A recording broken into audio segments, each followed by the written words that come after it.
The alleged spy has been named as Tangbo Yang, and he's a 50-year-old Chinese businessman. He's been banned from entering the UK since March 2023 on national security grounds established by Suella Braverman. He was accused of being linked to the Chinese Communist Party's United Front Work Department, the UFWD, and he's allegedly engaged in activities aimed at political interference and intelligence gathering.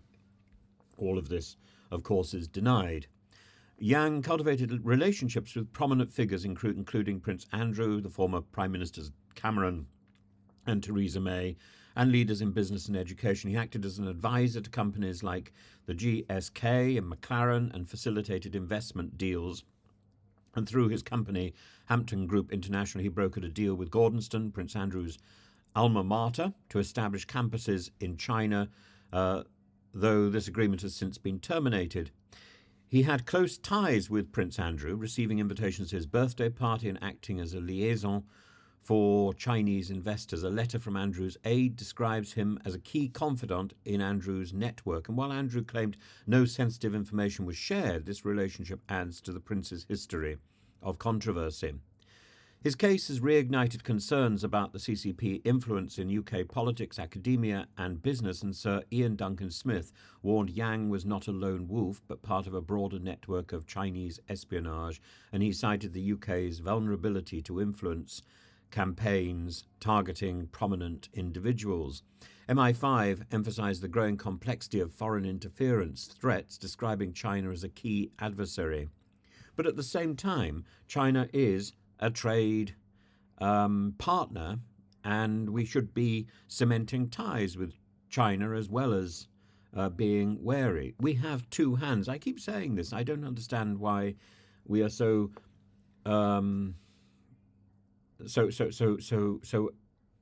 we have such tunnel vision, because it's not necessary. The UK's Special Immigration Appeals Commission upheld Yang's ban, citing his role in facilitating relationships that could have been leveraged for CCP interference. But there's no evidence that there was any such interference. He's denied all allegations, claiming to be a victim of anti-Chinese sentiment.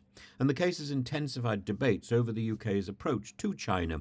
Critics, including Duncan Smith and Suella Braverman, have called for tougher measures, such as including China in an enhanced tier of foreign influence registration schemes.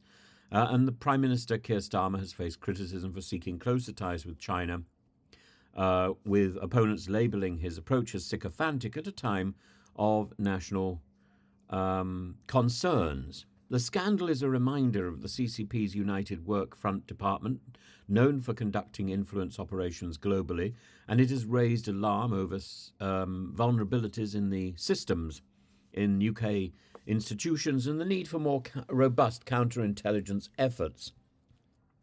Prince Andrew faces renewed scrutiny, with Buckingham Palace and advising him to reduce his public appearances, which is, I suppose, perfectly reasonable. But it's disturbing. He had assets, according to Companies House documents, of 1.89 million for his property, of 100,000 for his translation and consultancy company, but 6.7 million in March, that was reduced to 4.6 million in October for Hampton's Group. And he still has access to cash in Lloyds Bank. He is quite the most interesting character to have turned up on the radar, and I wonder if this is the best way to approach this sort of problem. Prince Andrew faces renewed scrutiny, with Buckingham Palace advising him to reduce his public appearances, and the scandal highlights the broader UK concerns over espionage, political interference, and lax oversight of foreign influence. But there is no real evidence that he's done anything. That's what I find quite extraordinary. The Tangbo Yang affair underscores the challenges of balancing national security with economic and diplomatic engagement, while exposing the UK to the risks of CCP influence.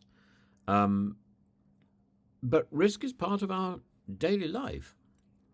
And simply because Suella Braverman takes against somebody doesn't necessarily mean that they've done anything particularly wrong.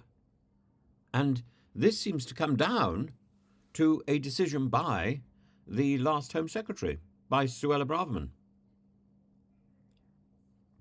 There's something about this story and the haste to name this man